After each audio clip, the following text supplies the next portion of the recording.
friends and families, welcome to free baking class by Elfin. இன்னைக்கு என்ன recipe பார்க்க போகிறோம்னா பட்டர் கேக்கு. அதாவது ஒரிஜினல் பட்டர் கேக்கு இப்படி தான் செய்வாங்க. இந்த கேக்கை நீங்கள் ஒரு டைம் ட்ரை பண்ணிட்டீங்கன்னா மறுபடியும் ட்ரை பண்ணுவீங்க. அந்த அளவுக்கு சாஃப்டாக ஸ்பாஞ்சாக ஒரு ரிச்சாக இருக்குங்க. இந்த மாதிரி ஒரு பட்டர் கேக் வந்து நீங்கள் சாப்பிட்ருக்கவே மாட்டீங்க. ஏன்னா அவ்வளோ ஸ்மூத்தாக வாயில் வச்சோன்னா கரைன்னு சொல்லுவாங்கள்ல, அந்த மாதிரி டெக்ஸ்சரில் வரும். இது வந்து சொதப்பாது. நான் கொடுத்துருக்க மெஷர்மெண்ட் படி கண்டிப்பாக பண்ணிங்கன்னா உங்களுக்கு பர்ஃபெக்டான ஒரு பட்டர் கேக் வந்து கிடைக்கும்.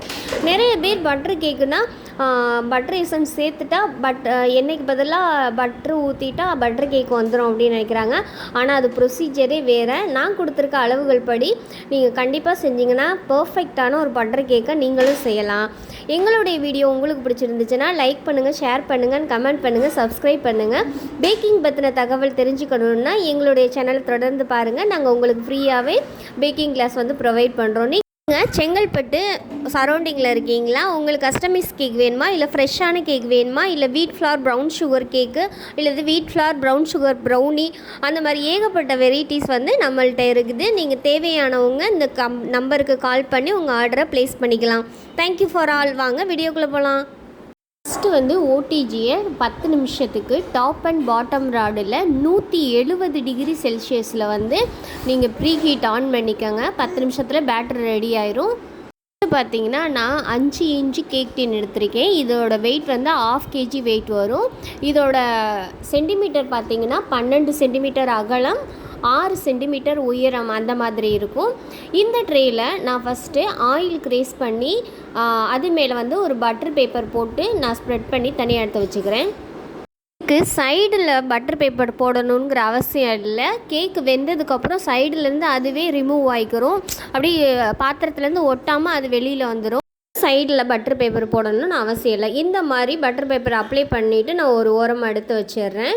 நெக்ஸ்ட்டு பார்த்திங்கன்னா ஒரு ட்ரையான பவுல், சுத்தமாக தண்ணியே இருக்கக்கூடாது. இதில் வந்து நான் கரெக்டாக 100 கிராம் அளவு பட்ரு, அதாவது அன்சால்ட்டு பட்ரு, ஃப்ரிட்ஜில் இருந்து ஒரு 3 மணி நேரத்துக்கு முன்னாடியே எடுத்து வச்சிடணும். இந்த மாதிரி ஒரு டெக்ஸ்சர், ஸ்மூத்தான டெக்ஸ்சரில் இருக்கணும். அப்போ தான் உங்கள் பட்டர் கேக் வந்து பர்ஃபெக்டாக வரும். இது வந்து நான் 100 கிராம் எடுத்திருக்கேன். இதை வந்து பீட்டரை ஆன் பண்ணிவிட்டு ஃபஸ்ட்டு ஸ்பீடில் கரெக்டாக ஒரு 2 நிமிஷம், அதாவது 120 செகண்ட் வந்து நல்லா பீட் பண்ணி எடுத்துக்கோங்க. அந்த டார்க் எல்லோவாக இருக்கிறது வந்து லைட் எல்லோவாக ஒரு பட்டு போல் அந்த மாதிரி டெக்ஸ்சருக்கு வரணும். இந்த மாதிரி டெக்ஸ்சர் நீங்கள் கொண்டு வந்தீங்கன்னா தான் உங்கள் பட்டர் கேக் வந்து மாய்ஸ்டாக சாஃப்டாக இருக்கும். இந்த மாதிரி பீட் பண்ணதுக்கப்புறம் பார்த்திங்கன்னா லைட் எல்லோவாகிடுச்சு. இது கூடவே நான் கரெக்டாக பொடி பண்ணாத சர்க்கரை 70 கிராம், அதாவது 9 டேபிள் ஸ்பூன் எடுத்திருக்கேன். 1/4 கப் ப்ளஸ் 3 டேபிள் ஸ்பூன் எடுத்திருக்கேன். அந்த அளவு கரெக்டாக இருக்கும். நீங்களும் அதே அளவு எடுத்துக்கோங்க. இந்த சுகரை போட்டுட்டு நல்லா பீட்டரை ஆன் பண்ணி நல்லா பீட் பண்ணுங்கள். ஃபஸ்ட்டு வந்து கரையாது, பட்டரும் சுகரும் வந்து கரையாது. ரொம்ப நேரம் பீட் பண்ணணும். அப்படி பீட் பண்ண அந்த பட்ரு வந்து ஒரு ஃபோம் மாதிரி இன்க்ரீஸ் ஆகும் லைட்டாக. அந்த அளவுக்கு வந்து நீங்கள் பீட் பண்ணணும். அப்போ சர்க்கரை கரைய பட்ரு கூட வந்து மிங்கிள் ஆகணும். அந்த மாதிரி இதை வந்து நான் 2 பேட்சாக சேர்த்து பீட் பண்ணி எடுத்துக்கிறேன். அப்படி பீட் பண்ணிங்கன்னா தான் உங்கள் கேக் வந்து நல்லா சாஃப்டாக வரும். நெக்ஸ்ட்டு பார்த்தீங்கன்னா இந்த மாதிரி பீட் ஆகும்போது சர்க்கரை லைட்டாக கரையாமல் தான் இருக்கும், ஃபுல்லாலாம் கரைஞ்சிராது. அப்பப்போ ஸ்பேச்சுலா வச்சு நல்லா ஜென்டிலாக எல்லாத்தையும் ஒன்று சேர்த்து மறுபடியும் பீட்டர் ஆன் பண்ணி நல்லா பீட் பண்ணிக்கோங்க. சுகரும் பட்டரும் ஒன்றா சேர மாட்டேங்குதே, சுகர் வந்து கரைய மாட்டேங்குதுன்னு சொல்லிட்டு வேறு எதுவும் அவசரப்பட்டு சேர்த்துற வேண்டாம். அளவுக்கு சர்க்கரை கரைஞ்சிட்டு பாதி நரன்னு இருந்தாலும் ஒன்றும் பிரச்சனை இல்லை. அந்த அளவுக்கு வரைக்குமாவது நம்ம வந்து பீட் பண்ணி எடுத்துக்கணும். ஒரு பாதி அளவுக்கு வந்து சர்க்கரை கரைஞ்சிருந்தது, மீதி வந்து நரன்னு தான் இருந்துச்சு. இந்த டைமில் வந்து நான் கரெக்டாக ரூம் டெம்பரேச்சரில் இருக்க முட்டை, அதாவது 2 முட்டை எடுத்திருக்கேன். ஃபஸ்ட்டு வந்து ஒரு முட்டையை சேர்த்துட்டு நல்லா பீட் பண்ணுங்கள். நல்லா பீட் பண்ணும்போது எப்படின்னா ஃபோம் மாதிரி நல்லா பொதும்பி வரும். லைட்டாக தான் பொதும்பி வரும், நிறையலாம் வராது. லைட்டாக பொதும்பி வரும். அப்போது அந்த பட்டரில் இருக்க சர்க்கரை வந்து அந்த முட்டை கூட சேர்ந்து கொஞ்சம் கொஞ்சமாக கரைய ஆரம்பிக்கும். நெக்ஸ்ட்டு பார்த்திங்கன்னா மறுபடியும் இதை நல்லா பீட் பண்ணி எடுத்ததுக்கப்புறம் நெக்ஸ்ட்டு வந்து ஒரு முட்டையை நான் ஆட் பண்ணிக்கிறேன். இந்த முட்டையும் சேர்த்துட்டு நீங்கள் என்ன பண்ணணும்னா நல்லா பீட் பண்ணணும். அந்த சர்க்கரை வந்து ஃபுல்லாக கரையணும். ஃபுல்லாக கரைஞ்சிருச்சான்னு அடிக்கடி கையில் தொட்டு பார்த்தீங்கன்னா உங்களுக்கு தெரியும். சர்க்கரை கரையிற அளவுக்கு நல்லா பீட் பண்ணி எடுத்துக்கோங்க.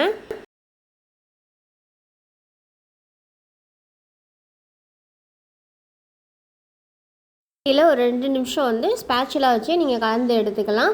நல்லா வந்து ஒரு ஃபோம் மாதிரி ஒரு க்ரீம் மாதிரி ஒரு டெக்ஸ்சர் கிடைக்கும். அது வரைக்கும் கலந்து எடுத்துக்கோங்க. நெக்ஸ்ட்டு ஒரு பிளேட் வச்சுட்டு அது மேலே சல்லடை வச்சுட்டு கரெக்டாக நான் 80 கிராம் அளவுக்கு மைதா எடுத்திருக்கேன். அதாவது 1/4 கப் ப்ளஸ் 3 டேபிள் ஸ்பூன் அளவு. அது கூடவே 1/4 டீஸ்பூன் அளவு பேக்கிங் பவுடர் எடுத்திருக்கேன். இது ரெண்டையும் நல்லா கலந்து சளிச்சு எடுத்துக்கோங்க. ஒரு 2 டைம் வந்து நல்லா கலந்து சளிச்சு எடுத்துக்கோங்க. பேக்கிங் பவுடர் வந்து ஈவனாக மிக்ஸ் ஆகி கேக் வந்து நல்லா ஒரு மாய்ஸ்டாக கிடைக்கும். இப்போ நம்ம ரெடி பண்ணி வச்சுருக்க எக்கு பட்டர் இருக்குல்ல, அதில் வந்து நான் 1/4 டீஸ்பூன் அளவு மில்க் எசன்ஸ் சேர்த்துருக்கேன். எனக்கு மில்க் எசன்ஸ் சேர்த்தா ரொம்ப பிடிக்கும். உங்களுக்கு மில்க் எசன்ஸ் வேணும்னா சேர்த்துக்கோங்க, வேணாட்டினா தேவையில்லை. ஏன்னா இதில் வந்து எக் ஸ்மெல்லாம் வராது, பட்டரோட ஃப்ளேவர் தான் வரும். அது வந்து ஆப்ஷனல் தான் மில்க் எசன்ஸ் சேர்க்குறது. வேறு எந்த எசன்ஸும் இது கூட சேர்க்கணும்னு தேவையில்லை. நம்ம சளிச்சு வச்சுருக்க மாவை வந்து டைரெக்டாக இதில் போடாமல் இது மேலேயும் சல்லடை வச்சு மறுபடியும் நம்ம சளிச்சு அந்த மாதிரி தான் சேர்க்கணும். டைரெக்டாக எல்லாத்தையும் கொட்டி கிண்டிடாதீங்க, அப்போ வந்து ரொம்ப கெட்டியாக இருக்கும். நான் வந்து ஒரு 3 பேட்சாக சேர்த்து கொஞ்சம் கொஞ்சமாக கிண்டிக்கிறேன். கட் அண்ட் ஃபோல்ட் மெத்தட்லேயே கிண்டுங்க.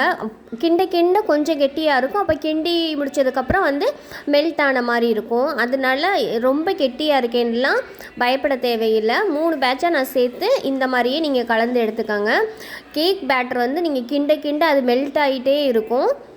ரொம்ப திக்கான பேட்டராகவும் இருக்காது, ரொம்ப தண்ணியான பேட்டராகவும் இருக்காது, மீடியமாக இருக்கும். அதனால் இந்த கேக் வந்து நல்லா மாய்ஸ்டாக இருக்கும். இந்த மாதிரி ஒரு பதத்தில் வந்ததுக்கப்புறம் நான் ரெடி பண்ணி வச்சுருக்கேன் கேக் டின்னில் நான் ஊற்றிக்கிறேன். பார்த்தீங்கன்னா தெரியும், கேக்கோட பேட்டர் வந்து இப்படி தான் இருக்கணும். இப்படி இருந்தால் தான் உங்கள் கேக் வந்து நல்லா சாஃப்டாக மாய்ஸ்டாக வரும். டிக்கு வச்சு ஈவன் பண்ணுற அளவுக்குலாம் இது கெட்டியாக இருக்காது. அதனால் இந்த மாதிரி ஸ்பேச்சுலா வச்சே நீங்கள் ஈவன் பண்ணி விட்டுக்கோங்க.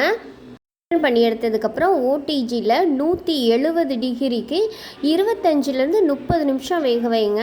பாட்டம் அண்ட் டாப் ராடு ரெண்டுமே ஆனில் இருக்கணும். நீங்கள் கேக் டின் வைக்கிறது நடு ரேக்கில் வைக்கணும். அப்போ தான் உங்கள் கேக் வந்து பர்ஃபெக்டாக வரும். கரெக்டாக 25வது நிமிஷம் வந்து ஒரு குச்சியை விட்டு உள்ளே குத்தி பாருங்கள். உங்களுக்கு ஒட்டாமல் வந்துச்சுன்னா கேக் வந்து வெந்துருச்சுன்னு அர்த்தம். லைட்டாக பிசு பிசுன்னு இருந்துச்சுன்னா இன்னும் ஒரு 5 நிமிஷம், அதாவது 25லேருந்து 30 நிமிஷம் அந்த டைம் தான் கணக்கு. 30 நிமிஷம் கழித்து நான் ஒரு குச்சியை விட்டு குத்தி பார்த்தேன். கரெக்டாக எனக்கு வந்து குச்சியில் எதுவுமே ஒட்டாமல் க்ளீனாக வந்துருந்துச்சு. அப்போ கேக் வெந்துருச்சு. உடனே நான் வெளியில் எடுத்து நல்லா டீமோல்ட் பண்ணுறதுக்காக சத்த நேரம் ஆற விட்டுட்டேன். ஆற விட்ட உடனே பாருங்களேன், இந்த எட்ஜெலாம் வந்து அந்த பேன்லேருந்து ஒட்டாமல் அழாக்க இருந்துச்சு. அப்படி தான் இருக்கும். அதனால் பட்டர் ஷீட்லாம் போடணும்னு அவசியம் இல்லை. இப்போ வந்து இதை டீமோல்ட் பண்ணிக்கலாம். இந்த கேக் வந்து அவ்வளோ சாஃப்டாக மாய்ஸ்டாக இருக்குங்க. பார்த்தா எப்படி சொல்கிறது, அதை செஞ்சு சாப்பிடும் போது தெரியும் அந்த ஃபீலு. நான் இப்போ வந்து பட்டர் பேப்பரை ரிமூவ் பண்ணிக்கிறேன். அவ்வளோ மாய்ஸ்டாக அவ்வளோ சாஃப்டாக, எப்படி சொல்கிறது, ஒரு பாலாடை கட்டியை கடித்தா அந்த துண்டு மட்டும் கடிப்படும் தெரியுமா, வாயில் வச்சோன்னே கரைஞ்சி ஓடும், அந்த மாதிரி ஒரு டெக்ஸ்சரில் இருக்கும். இப்போ இதை வந்து நான் கட் பண்ணி காமிக்கிறேன், உங்களுக்கே பார்த்தா தெரியும். ஒரு எப்படி சொல்கிறது, அதை சொல்ல வார்த்தையே இல்லை, அந்த மாதிரி டேஸ்ட்டாக இருக்கும்.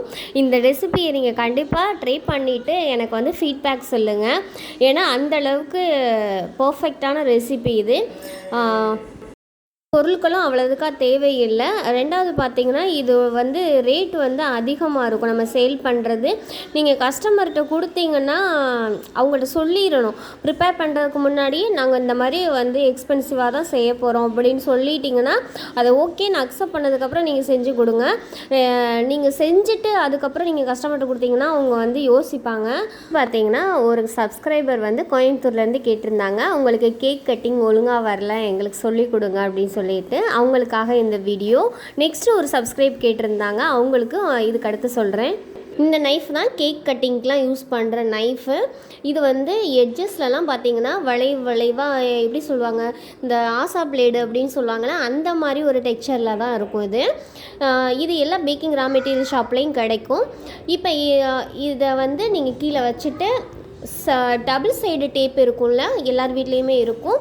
அது வந்து ஒரு சின்ன பீஸ் அளவு, கரெக்டாக ஒரு கட்டை விரல் சைஸ் அளவு, அதாவது நெகத்தளவு, அந்த அளவுக்கு நீங்கள் நறுக்கிக்கோங்க. நறுக்கிட்டு இந்த கத்தியோட எண்டில் வந்து நீங்கள் ஒட்டிக்கோங்க. ஒட்டிட்டு இது பார்த்திங்கன்னா வாட்டர் கேன் மூடி, அதாவது இது கொக்கோ கோலா மூடி. இது பார்த்திங்கன்னா இந்த 10 ரூபா வாட்டர் பாட்டில் இருக்கும்ல அந்த மூடி. இந்த மூடி வந்து கொஞ்சம் சைஸ் வந்து சின்னதாக இருக்கும், அதாவது இந்த அகலம் வந்து கம்மியாக இருக்கும். கொக்கோ கோலா மூடியில் வந்து கொஞ்சம் அகலம் வந்து கொஞ்சம் பெருசாக இருக்கும். நீங்கள் எந்த மூடி அளவுக்கு ஸ்லைஸ் வேணும்னு நினைக்கிறீங்களோ அந்த மூடியை நீங்கள் இதில் ப்ளேஸ் பண்ணிக்கலாம். மேக்ஸிமம் நம்ம கேக்கு வந்து சேல் பண்ணுறதுக்கெல்லாம் இந்த கொக்கோ கோலா மூடி, மாசா மூடி, அந்த பெரிய மூடி தான் யூஸ் பண்ணுவோம். இப்போ என்ன பண்ணுறோம், இந்த டபுள் சைட் டேப்பில் இருக்கிறத ஒன் சைடை வந்து அந்த பக்கம் பிரித்து ஒட்டிட்டோம். இன்னொரு சைடு இருக்க ஸ்டிக்கரை எடுத்துகிட்டு இந்த மாசா மூடியை குப்பரக்க, அதாவது அடிப்பகுதி வந்து அந்த செல்லோ டேப்பில் ஒட்டணும், அந்தளவுக்கு ஒட்டிடுங்க. ஒட்டிட்டு இது வந்து கைப்பிடி. இப்போ நீங்கள் இப்படி வச்சிங்கன்னா இது மேடாக இருக்கும், அதாவது இந்த வாட்டர் கேன் மூடி வச்சது வந்து மேடாக இருக்கும், இது இந்த பக்கம் வந்து தாவாக இருக்கும். அப்போ அதுக்கு ஈக்குவலாக இந்த பக்கத்தை என்ன கொடுக்கலாம்னா, அந்த டபுள் சைடு டேப்பையே நான் ரெண்டு பீஸ் வந்து இதே மாதிரி கட் பண்ணிக்கிறேன்.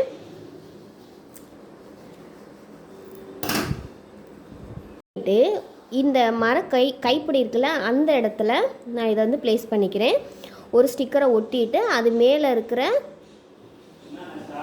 அந்த ஸ்டிக்கரை பிச்சிட்டு மறுபடியும் இன்னொரு ஸ்லைஸ் இருந்தோம்ல அதையும் இதிலே வச்சு ஒட்டிட்டு அந்த மேலே இருக்கிறத வந்து பிரிக்கக்கூடாது, ஏன்னா பிரித்தா நம்ம கையில் ஒட்டும். பார்த்தீங்கன்னா இப்போ இப்படி வச்சுட்டு, இப்போ இங்கே கேக் டின்னு இருக்குது, கேக்கு உங்களுக்கு. இப்போ இந்த கேக்கில் இப்போ இந்த மூடி வந்து இங்கே இருக்குது, இந்த ஹேண்டில் வந்து இங்கே இருக்குது. இப்போ இந்த கேக்கை மட்டும் நீங்கள் பிடிச்சிட்டு இந்த நைஃப் வச்சு இப்படியே அறுத்து இந்த பக்கம் கொண்டுட்டு வந்துட்டிங்கன்னா உங்களுக்கு ஈவனாக ஸ்லைஸ் கிடைக்கும். இல்லை நீங்கள் வெட்டின பீஸ் எடுத்து இன்னொரு பக்கம் வச்சுட்டு மறுபடியும் அந்த கேக்கை ப்ளேஸ் பண்ணிட்டு மறுபடியும் நீங்கள் வெட்டுங்க. அந்த மாதிரி பண்ணிங்கன்னா பர்ஃபெக்டாக வரும். பார்த்திங்கன்னா இது வந்து கைப்பிடி, நம்ம இப்படி தான் பிடிப்போம்.